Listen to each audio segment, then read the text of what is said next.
इश्क का रास्ता आसान नहीं होता है। इश्क का रास्ता बहुत कठिन होता है। कई बार बेवफाई मिल जाती है, दिल टूट जाता है। कौन कौन ऐसे दिल टूटे आशिक आए हैं जिनके साथ बेवफाई हुई है?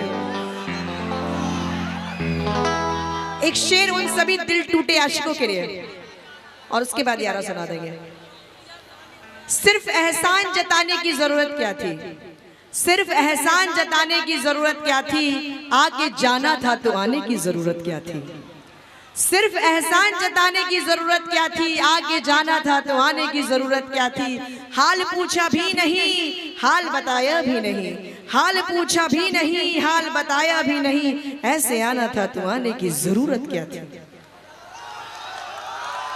आंधियां आती हैं आएंगी, यकीन था तुझको, आंधियां आती हैं आएंगी, यकीन था तुझको, फिर भला बाग लगाने की जरूरत क्या थी। और जब तुझे गैर के दामन से लिपट जाना था, जब तुझे गैर के दामन से लिपट जाना था, तो मुझसे नजरों को मिलाने की जरूरत क्या थी।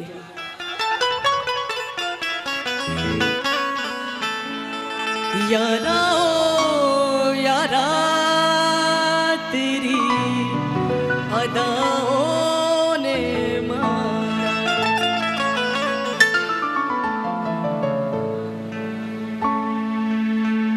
यारा